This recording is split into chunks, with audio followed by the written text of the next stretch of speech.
Hello friends, my name is Matt and welcome to the Joy of Nerding.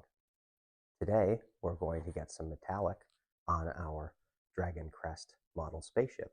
For our model, I have a generic craft paint silver that I picked up at Target. Now, to maximize our chances of success, this is not a decades old bottle of silver, but a brand new bottle of silver that is still liquid. One of the other things I liked about this is since the bottle is clear, as they often are, you could tell that there's a fairly fine particulate grind towards the metallic flakes. I don't know if they're actually metal or not, but they're shiny. And my concern was that going through the airbrush, the flakes might be too large and would jam it up. This may be an unfounded concern, but it was a concern that I had. This is why airbrush metallics will tend to go on a lot more evenly and have a finer sparkle to them, because airbrush metallics are actually have finer metallic particles in them. So even when you brush them on, you'll get a result that has a more uniform look to it. So we're going to mix this up. This is a normal viscosity paint. Oh, actually, when I say we'll mix this up, I really should mix it up with the paint mixer first. Even though it is new and looking good, I think we should still do this. So again, we have our splatter shield, we have our water to clean our mixer off. This is probably going to be, well, there actually is a little bit of separation on the top. You can see there's a little bit of acrylic binder, at least I can see from my angle. Try and get it on there. You can see there's swirls in the paint, so it's not uniform.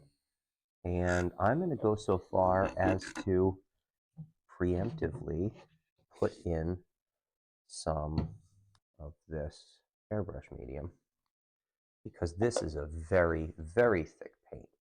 So since we're mixing it up anyway, let's start pre-thinning it out. I only really ever use these for models, and I always thin the paints anyway, so pre-thinning them just saves a step. To be clear, you can brush this on, right? It's called airbrush medium, but realistically it works fine as a generic thinner. Whether or not you're spending more money than you need to because you could just be using distilled water is a different question. I mean, I have various thinners made up in combinations of distilled water and a retarder to slow drying, flow aid to have it flow into cracks and crevices better, and as well as pure versions of those. And I'll mix them up in different ratios and put them in little dropper bottles, and also have some little dropper bottles of the pure forms in order to be able to mix my paint to achieve the desired effect.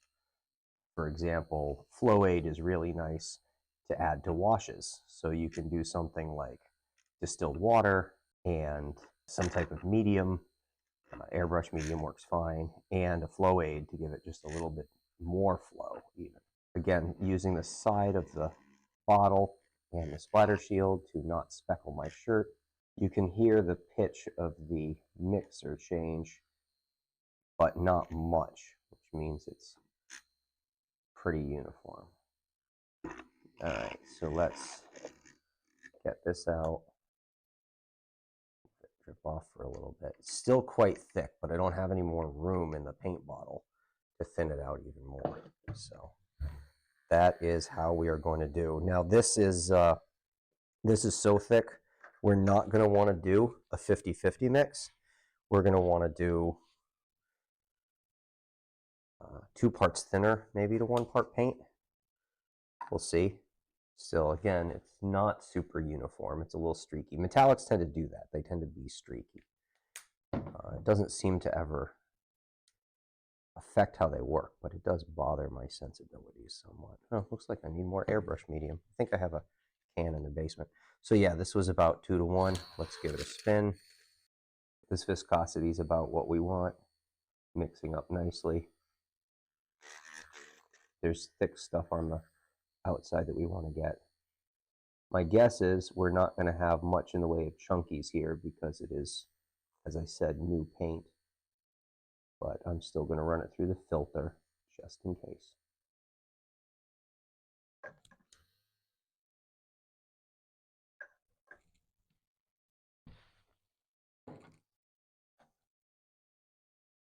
funnel. Filter goes in the funnel. Pour, pour, pour. And this does not appear to need any agitation. It's both thin enough and doesn't have any chunkies in it that it is going quite nicely through. And that's it. Might mix up some more. There's actually still a little in the bottom of this cup. I can get a little bit more out even. Yeah. Oh, there were 2 filters here. Thought it felt a little thick, but I checked it and it seemed fine. So double filtered for safety. All right. Can put this off to the side. And of course it falls over on me. Scummy water to the side. Move the airbrush so I don't bump into it. Now I should probably mention that I came back off camera and did another coat of black on this because it wasn't quite black enough for my taste. So I didn't video that. I don't think it was tremendously interesting to watch because you've seen me do it already. And it's even less interesting because you don't get to see it change from gray to black. But it's worth talking about the silver, and that's at least marginally interesting to watch. We're going to continue painting it the same way, flip it over, get what we can, lay it down nicely, get the sides, and then come back and do the top side later today. I didn't bother to paint this because I don't care, and I wanted to avoid overspray down in. There's a little bit of overspray down in here in the cockpit, but we'll just call that shading and ignore it. The door is still open, so the paint has not made a mess, and we'll probably end up painting the insides of the doors and things by hand, but that's fine too. All right, so let's get after it.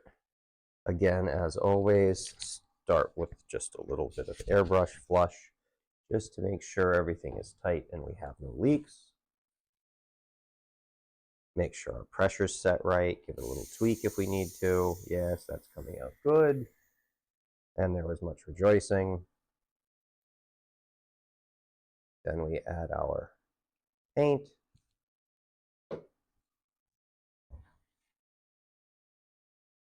Don't know why I put in so little. Probably gonna have to mix up more of this, but we'll see. And we're getting a little bit of the silver coming out. Oh, you can't see that.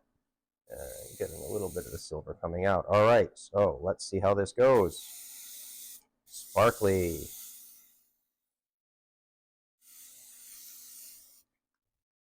Too high a pressure.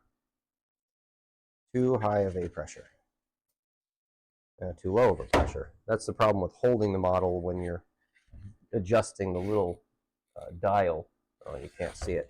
So this is a pressure regulator dial. You adjust it to adjust the, it's not actually the pressure, you're adjusting the volume.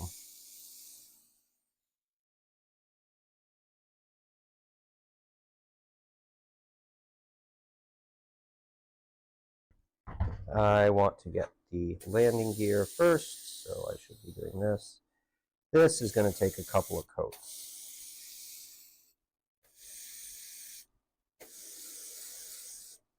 One of the things about metallics is they always end up looking poorly, at least at first, until they settle and start to dry. At least that's what I found, because they work differently than a paint. This also might be a little bit thin, but we will be all right, because if it's too thick, it jams up your airbrush. If it's too thin, you can always do another coat, and you can always mix it up a little better next time. Yeah, definitely going to need to mix up more of this, and I did overthin it. But that's okay. You can fix it. You can mix up more and so forth, but I'm just going to add more coats, more thin coats. You also don't want to dwell too much in a single spot because you will end up having drips, and that would be bad. It will tend to pond and puddle and all of that, and you'll want to blow it around or add more, and you really do want to resist the urge to do that because you can end up with bad results. Now, the one thing that this is going to do is we will get on the vertical surfaces. It's somewhat hard to see, and I don't want to touch it. The paint is so thin, it's it's pooling down to the bottom of the panels. But we're actually going to flip this over the next time and paint the opposite side. So if we flip it over and paint the opposite side, we should end up with a fairly uniform paint job where there's a little bit pooled on the top and there's a little bit pooled on the bottom. And we're also going to weather it, which, trust me, weathering covers all manner of sins. Now, interestingly, I say we're going to weather it, which we are, but we're weathering it as if it was a brand new ship, but we're still going to try and even out the panel lines and so forth. So it's weathering, but not to make it look old, merely to make it look defined, which is an interesting. We still use the term weathering, but it's a different variation of that basic concept. But a lot of the techniques are still the same. All right. Oh, the other thing worth mentioning is I am not super concerned if we do not get into all the nooks and crannies of the low areas, because, as I said, we're going to weather it. So if I miss a ton, say, in these recesses here, that's where the weathering medium is going to settle anyway, naturally, and we're going to wipe off the high bits. So I'm not very concerned about that not getting an even application of paint. Although with how liquid this paint is, it will tend to flow into the cracks. That is one of the benefits to over thinning it, is it almost becomes like a wash.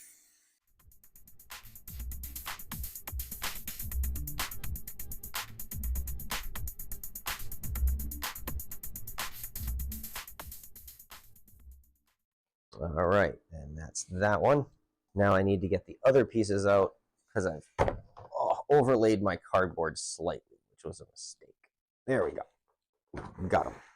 It's funny, I have less stuff on the table because I brought in those other pieces that I said we were going to paint inside, and yet I have, for some reason, I seem to have less space. I keep bumping into things.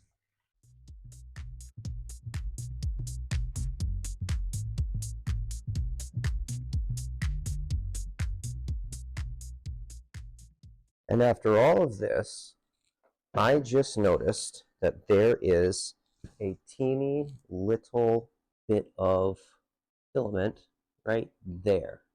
Ah, got it. And I didn't make too much of a mess of it either. Now that is an area that is not primed and is therefore likely to chip, and we're going to just have to live with that, because a part that no one will see on the underside of the spaceship that is about the size of a pinhead might chip at some point in the future. Whatever will we do? I think we will be just fine. All right. We're going to let that dry. I think we're going to let it dry and we're going to see what it looks like. I expect we will do another coat. We'll probably do the bottoms like we've done, flip it over, do the tops, and then probably flip it back over, do the bottoms again, and then flip it back over and do the tops again. But what that means is that I'm going to need to mix up some more paint, and I will do it a little bit thicker this time. For right now, I'm going to clean out my airbrush and let the magic of television do its job, and I'll be back in a little bit to throw on another coat once this is dry. Hello, friends. It's another day, and we're going to do another coat. One thing to mention is I did order some more airbrush medium because I was running out. If you are not picking it up locally and therefore can look at it and make sure that it's fine, you really want to be mindful of ordering paint in the cold of winter where you are, because the last thing you want is for it to freeze on your front porch, just like you bring in your paints from out in the garage. Same thing with paint that you're ordering and leaving on the front porch, which does potentially put a crimp in your Christmas presents, because you still have the same problem of, you leave the Christmas present out in the car while you're shopping, and then the paint freezes and separates, and it's no good, which would be a shame. But now let's get back to our spaceship. So I mixed up a bunch more of the silver. I did it the same way that I did yesterday. I just needed some more. So we'll give that a shake. Also, now that this has finished drying, it's a lot more uniform than it would have appeared originally. I still need 2 coats, but metallics tend to do that, right? It'll be sitting like this, and yeah, okay, there's a little bit of pooling here that we're going to have to deal with. Maybe I'll have to try and keep it flatter, but it doesn't look nearly as bad as it did before. And again, this is angled, so there was some pooling here, and that's going to be a little tricky to deal with. And I'm hoping that just by giving it another coat, I did mix this up a little thicker, so hopefully there'll be less migration, but it looks a ton better than it did when it was wet, because as it dries, it tends to flatten out. Metallics always look worse when you first paint them. Also, as I said, the wash that we're going to put on this, it covers all manner of sins. But let's do the top and get started on that. Now, I did get a little bit of running here, but not so much that it stuck in such a way. I was maybe a little heavy on this. You can see I painted the top, but it ran around the sides. I used a little too heavy of a spray, and the paint was a little too thin. But good news, it didn't seem to stick in any way that caused the cardboard to come up. There's maybe a spot where the primer's sticking through at the contact points, but again, not a big deal. And we're going to have our weathering compound is going to hide most of that.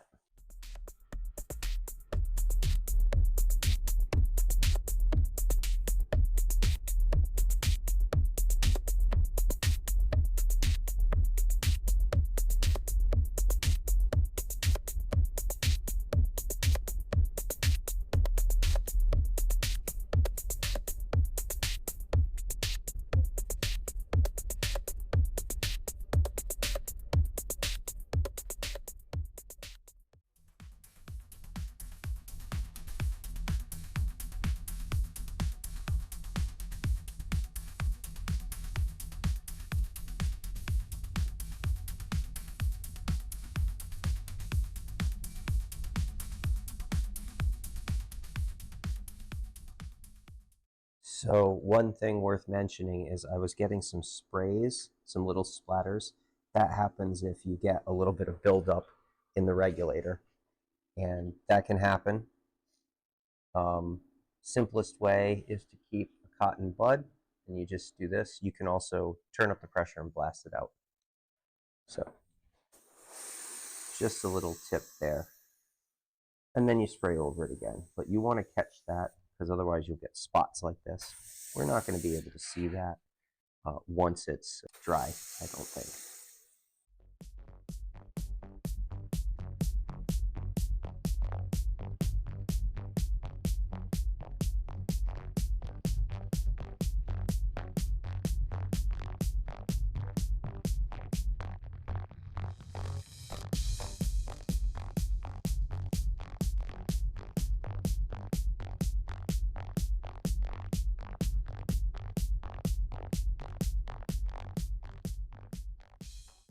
So I think the fact that I mixed up the paint a little thicker is causing this little bit of buildup, but it's going down much more nicely. So I'll deal with a little bit of splatter and buildup periodically to have a little better even coat.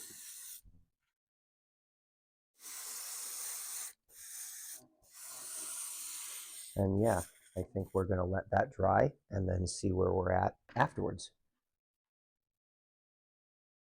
All right, so we're going to let that dry, and then we'll be back to it a little later and do another coat top and bottom. Hello, friends. Welcome back. It's time for another coat. Look at how lovely and shiny that looks now.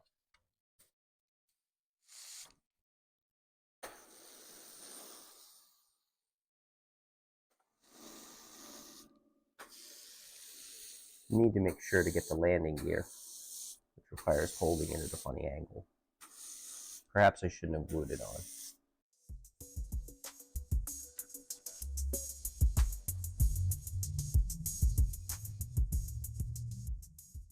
much thicker and more even too. Yep, I thinned that other one out too much. But its second coat, it may or may not show up on camera, but the second coat is going down much nicer. Yeah, this is going to come out great.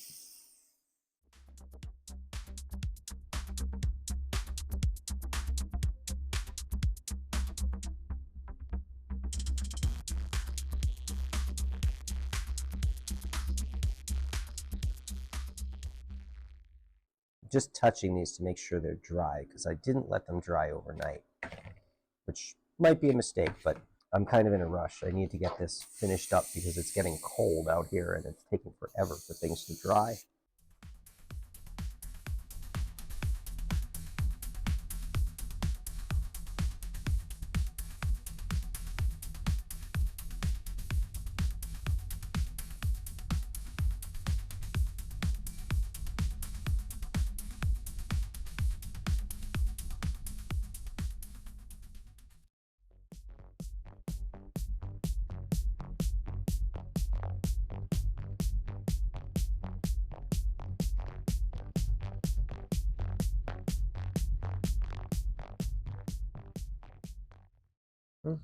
And I'm out of paint.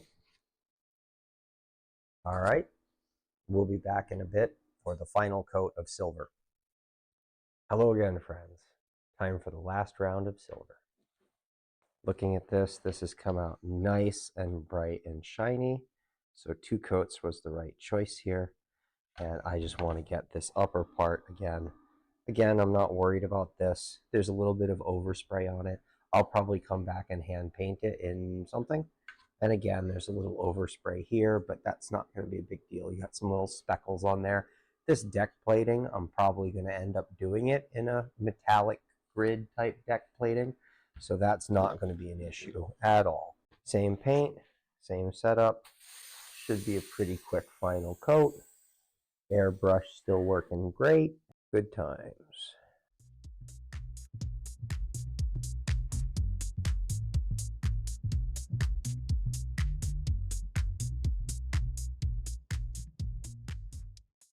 I just realized there's a couple pieces.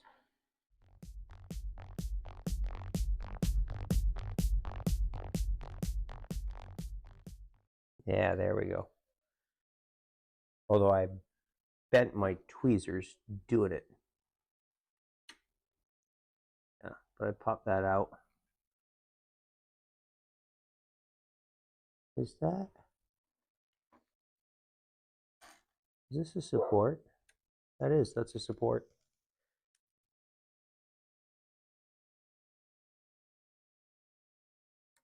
So again, bad modeler, missed some support material. This is me not caring. I'm just going to hit it with some paint. And if push comes to shove, I'll just put a bit of black weathering compound in there and life will be good. Although I bent my tweezers. Here, I got my Leatherman. Yeah, see? I bent my tweezers.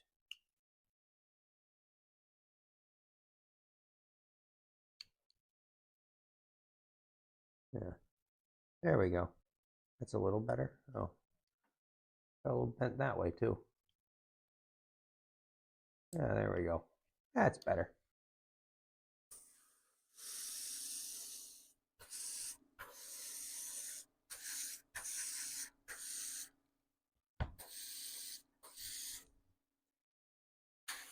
Finally think I've gotten the landing gear enough. Yeah, yeah. This looks great. Very happy with it. So nice. So nice.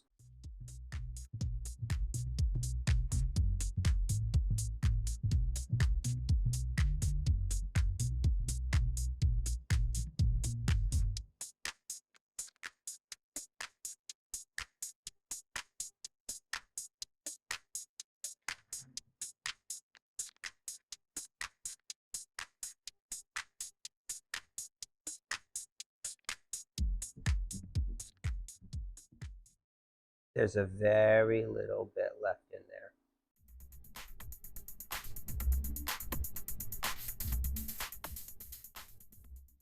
All right, so I think that brings us to the end of our silver, and it's very important.